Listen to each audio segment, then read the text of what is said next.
लगेगी आग तो आएंगे घर कई जद में। यहाँ पे सिर्फ हमारा मकान थोड़ी है जो आज साहिबे मसनद है, कल नहीं होंगे किराएदार है। साथी मकान थोड़ी है, सभी का खून है शामिल यहाँ की मिट्टी में, किसी के बाप का हिंदुस्तान थोड़ी है। सभी का खून है शामिल यहाँ की मिट्टी में, किसी के बाप का हिंदुस्तान थोड़ी है। ये तेवर आज कौम मुस्लिम के होने चाहिए, ये लेवल आज कौम मुस्लिम का होना चाहिए। और डरिए मत। आज सबसे ज्यादा हिंदुस्तान में क्या हुआ, पूरे मुल्क में आज सबसे ज्यादा क्या हुआ जानते हैं आप? हमारी कौम के सीनों में खौफ पैदा कर दिया गया। ऐसा हुआ या नहीं हुआ? कितना खौफ है मालूम है आपको? मैदान में बोलना तो बड़ी बात है, लोग डर और खौफ के मारे अपने घर में भी बात करने के लिए राजी नहीं। इतना खौफ पैदा कर दिया गया। अब दो ही बातें हैं।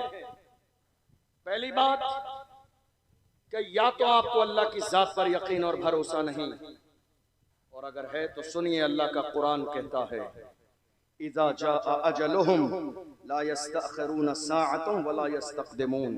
अल्लाह ने मौत का वक्त मुकर्रर कर दिया है, न एक लम्हा पहले आएगी न एक लम्हा बाद में आएगी। जो वक्त अल्लाह ने मुकर्रर किया है मौत उसी वक्त आएगी। इसीलिए मैं अपनी कौम के जवानों से कहता हूँ, जिंदा रहना है तो फिर मौत से डरना कैसा, जंग लाजिम हो तो लश्कर नहीं देखे जा। जिंदा रहना है तो फिर मौत से डरना कैसा, जंग लाजिम हो तो लश्कर नहीं देखे जाते। तुमने देखा नहीं बद्र की सरजमीन पर हम 313 थे, दुनिया को नाश था कि हम मिटा देंगे। और हालत ये थी बद्र में, हालत ये थी कि 1000 पहलवान लाए गए, नाचने वाली औरतें लाई गई, ढोल बाजे लाए गए, शराब पीने के लिए शराब के मटके लाए गए, ऊंट लाए गए ज़िबा करने के लिए। पूछा इतना सामान 313 के लिए? तो अबू जहल ने अपने अंदाज में कहा था ये सारी तैयारियां इसलिए हैं, थोड़ी देर में जाके 313 को इस्लाम को पैरों के नीचे मसल देंगे। 313 की क्या हैसियत और औकात है। ख्वाब देखिए ख्वाब, और उसके बाद हम ऊंट ज़िबा करेंगे, खाना खाएंगे, शराबें पी जाएंगी, औरतें नाचेंगी, जश्न का माहौल होगा।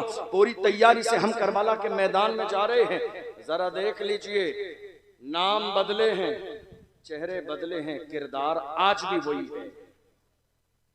नाम बदले हैं, चेहरे बदले हैं, मगर किरदार जो कल ख्वाब देख रहे थे इस्लाम को मिटाने का, वही ख्वाब आज भी देखा जा रहा है। आपने देखा नहीं, वक्फ बिल का मसला आया, रमजान के महीने में हमारे बहुत सारी कौम मुस्लिम को लोग दिल्ली के जंतर मंतर पर पहुंच गए और उन्होंने जाके बात की। तो जानते हो वही जालिम यती नरसिंहानंद निकल के आया मैदान में और उसने कहा था अगर मुझे इजाजत मिल जाए तो सिर्फ हिंदुस्तान से नहीं पूरी दुनिया से इस्लाम को खत्म कर दूंगा।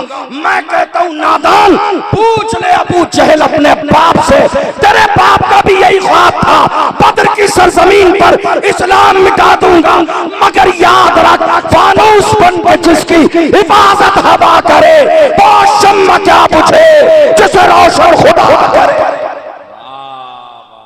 फानूस बन के जिसकी हिफाजत हवा करे वो शम्मा क्या पूछे जिसे रोशन खुदा करे। इस्लाम की फितरत में कुदरत ने लचकती है, तुम जितना दबाओगे उतना ही वो बढ़ेगा। आपको याद करें, ये पुराना ख्वाब है इस्लाम को मिटाने का, लेकिन इंशाअल्लाह ये ख्वाब कभी शर्मिंदा ताबीर ना होगा, इसलिए कि ये इस्लाम इतनी आसानी से हम तक नहीं पहुंचा है। इस इस्लाम के लिए मेरे आका हुसैन ने पूरे ख़ानदान की कुर्बानियाँ पेश की हैं, तब जाके इस्लाम हम तक आया है। ये इतना आसान नहीं है इस्लाम को मिटा देना।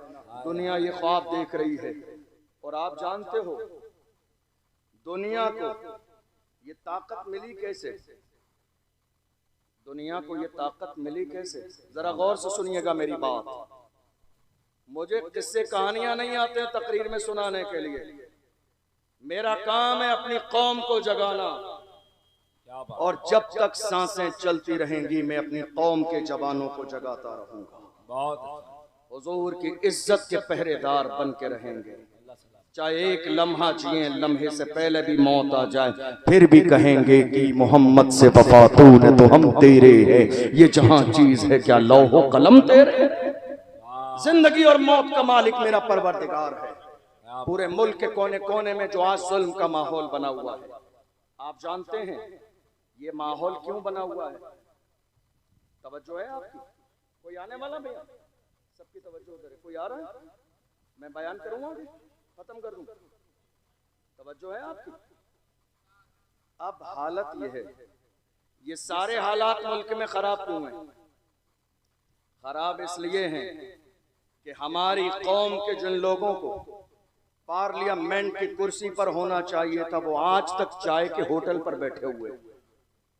हमारी कौम के लोगों को जो पार्लियामेंट की कुर्सी पे होना चाहिए था, वो कहाँ बैठे हैं? चाय के होटल पर। और फजर के बाद चाय के होटल पर बैठकर क्या रहे हैं? तेरी मेरी। मस्जिद के इमाम का जिक्र चल रहा है, मस्जिद के इमाम की बुराई चल रही है।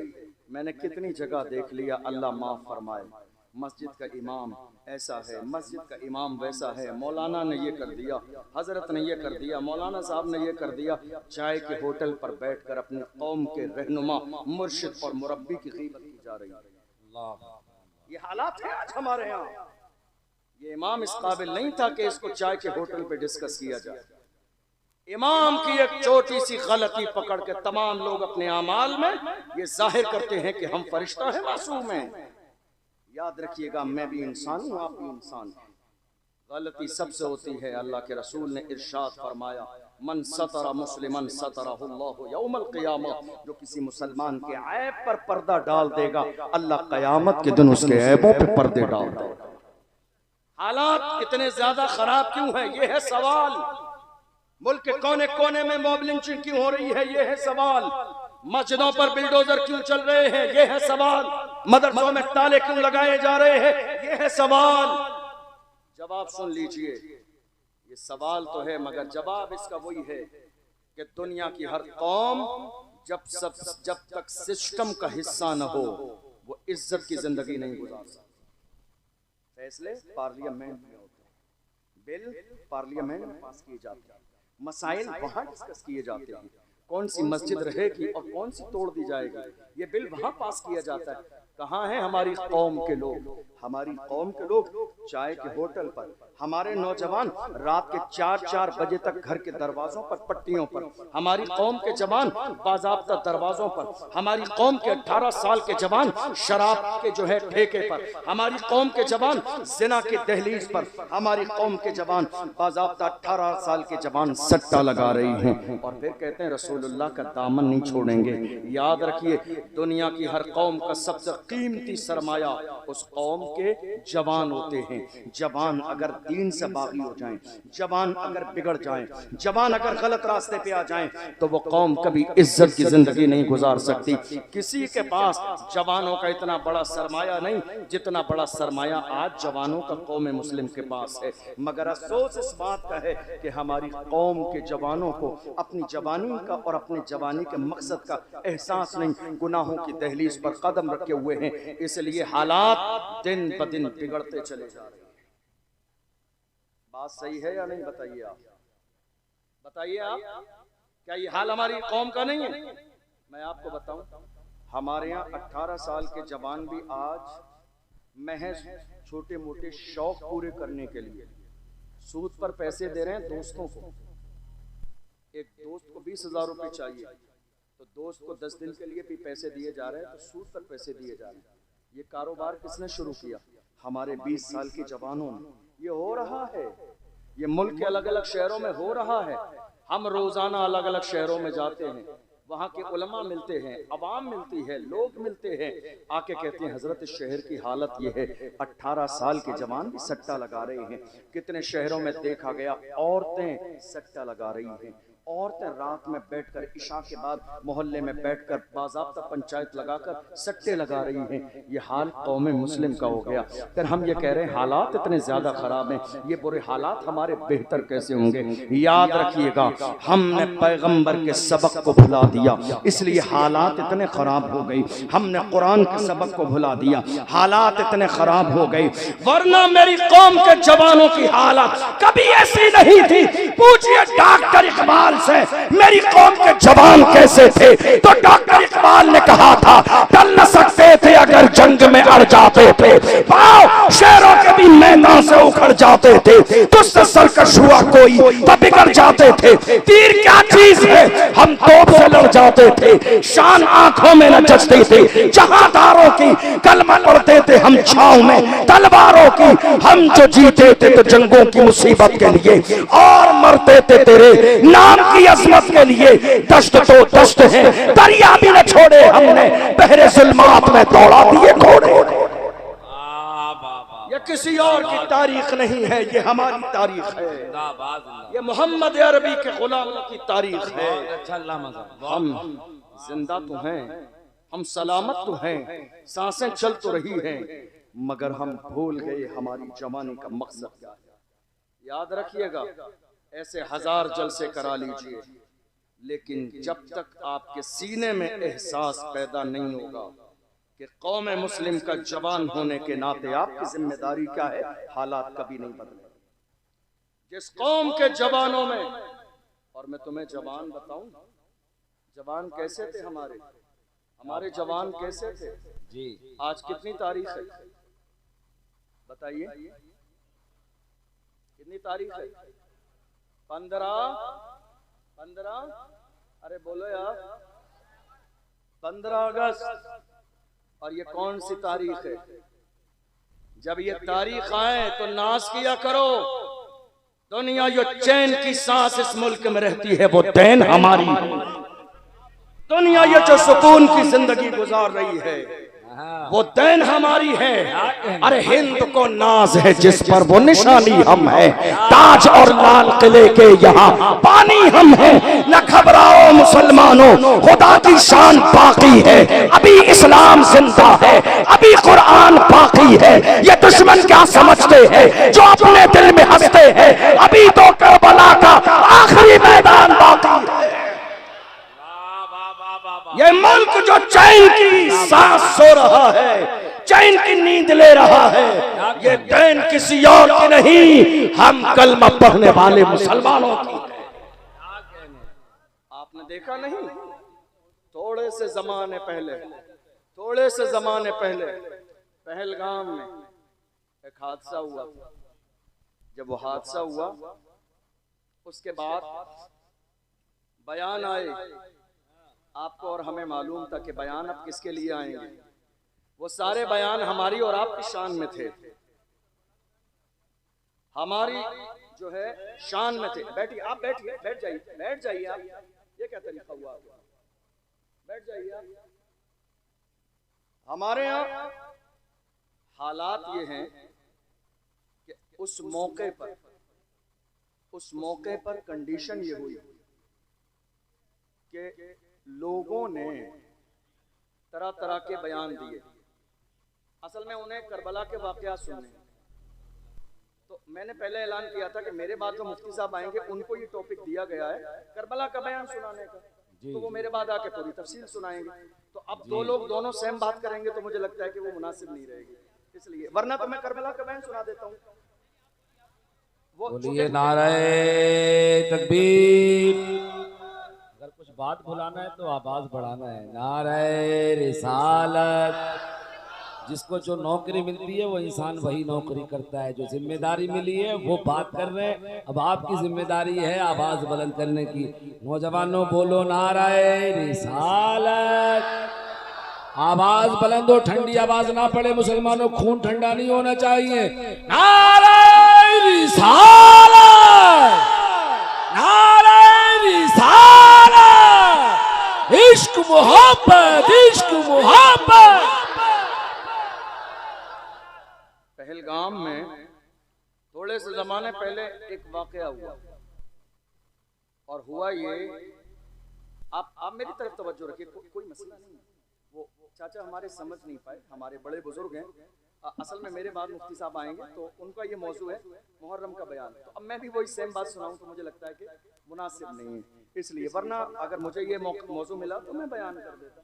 बहरहाल मेरे सामने। और दूसरी बात ये है कि मेरी तारीख लेने वाले लोग, मैं आज ऐलान भी कर दूं, मेरी तारीख लेने वाले लोग मेरी तकरीर सुनने के बाद ही तारीख लिया करें, क्योंकि मैं हालात पर बात करता हूँ, मैं कौम की बात करता हूँ, कौम को जगाने की बात करता हूँ। जो सोना ही चाहते हैं वो मेरी तारीख न लें, जो जागना चाहते हैं, आईना देखना चाहते हैं, वही मेरी तारीख लें। मैं आईना हूँ, दिखाऊंगा दाग चेहरे के, जिसे खराब लगे सामने से हट जाए। आज जरूरत इस बात की है, रसूलुल्लाह की इज्जत की बात आई, मेरे रसूल की अजमत पर कुत्ते भौंकते रहे, कोई मैदान में नहीं आया। बड़े बड़े नेता मंत्री अपने घरों में एयर कंडीशन रूमों में सोते रहे। हमने देखा वहीं बाज़ाब्ता महाराष्ट्र की सरजमीन पर एक मर्द कलंदर खड़ा हुआ और इतनी बड़ी रैली निकाली, रैली नहीं रेला था, रेला, इतनी बड़ी रैली निकाली, दुश्मनों के कलेजे दहल गए। उस मर्द कलंदर ने रैली में कहा था, जो जान मांगोगे जान देंगे, जो माल मांगोगे माल देंगे, मगर ये हमसे कभी न होगा, नबी का चाहो चला। जरूरत इस बात की है कि हुजूर की इज्जत की बात की जाए, हुजूर की इज्जत की बात। या रसूल अल्लाह, हमारी जानें, हमारे माँ बाप आपके कदमों पर कुर्बान। हमेशा सहाबा ने यही कहा, फिदा का अबी व उम्मी या रसूल अल्लाह, मेरे माँ बाप आप पर कुर्बान या रसूल अल्लाह। आज हालत क्या हुई, अब जरा सुनिए तवज्जो से। पहलगाम में हादसा हुआ, हम कड़े शब्दों में उसकी निंदा करते हैं और हुकूमत से मुतालबा करते हैं कि जिन्होंने ये जुल्म किया उन्हें गिरफ्तार करके फांसी की सजा दीजिए बरेली के चौराहे पर। हम आपके साथ हैं। जो जुल्म करने वाला है वो दहशतगर्द है, मगर ये भी समझ लीजिए, जहां दहशतगर्द है वहां इस्लाम नहीं, और जहां इस्लाम है वहां दहशतगर्दी नहीं है। इसलिए कि मेरा इस्लाम दहशतगर्दी को हराम करार देता है। और रही बात, हमारे लिए बयान दिया गया, सोशल मीडिया पर मौजूद होगा, जाके सर्च कर लीजिएगा। कितने लोगों ने कहा कि ये कौम मुस्लिम इस मुल्क में कूड़ा है, कूड़ा, जब तक ये कचरा साफ नहीं होगा मुल्क में चैन नहीं आएगा। जब हमने ये जुमला सुना दिल को बड़ी तकलीफ हुई। हमने कहा, जिस मुल्क पर इतरा रहे हो, जिस मुल्क की चीजों को देखकर दुनिया ने इस मुल्क को सोने की चिड़िया कहा, वो लाल किला हमने दिया, हमने दिया, वो कुतुब मीनार हमने दिया, हमने दिया, वो दिल्ली की जामा मस्जिद हमने बनाई, हमने बनाई है। फिर भी हमसे ये गिला है कि वफादार नहीं, फिर भी हमसे ये गिला है कि वफादार नहीं। अरे हम वफादार नहीं, तू भी तो दिलदार नहीं।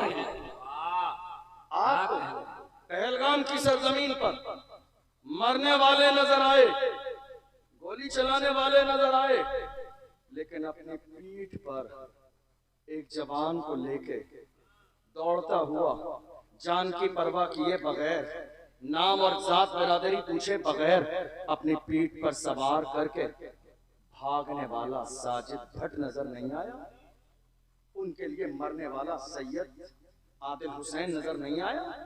आपको इम्तियाज नजर नहीं आया? कैसे नजर आएगा जिसकी आंखों पर ताज्जुब की ऐनक लगी हो? वो सच्चा कभी नहीं देख सकता है। हमने कभी हिमायत की पहलगाम की, पूरे मुल्क में देख लीजिए, जुमे के बाद, जलसे के बाद रैलियां निकली और हमने हुकूमत तक ज्ञापन पहुंचाए। कहा, जिन्होंने ये जुल्म किया गिरफ्तार करके फांसी की सजा, ताकि दुनिया को पता चल जाए इस्लाम कभी दुश्मनों की हिफाजत की बात नहीं करता है। लेकिन रही ये बात कि हमें यह समझ लिया गया किराएदार हैं, किराएदार नहीं हैं। असल में गलती कहाँ हुई कौम मुस्लिम से? कौम मुस्लिम से गलती यहाँ हुई, हमने हर जमाने में नारा लगाया, वफादार भी हैं, जिम्मेदार भी हैं, बस खामोश हो गए। आज नारा लगाइए, वफादार भी हैं, जिम्मेदार भी हैं और इस मुल्क में बराबर के हिस्सेदार भी हैं। नारे तकबीर, नारे रिसालत। खतीब इस्लाम हजरत अल्लामा अशरफ जिलानी साहब किबला, शायर इस्लाम कारी मोहम्मद अली फैजी बराउन शरीफ, नारे तकबीर। नारा ये लगाइए, हम जिम्मेदार भी हैं, वफादार भी हैं और इस मुल्क में बराबर के हिस्सेदार भी हैं। क्या है? क्या है? हिस्सेदार भी हैं। और जब से हमने ये हिस्सेदारी की बात न की, दुनिया तो ये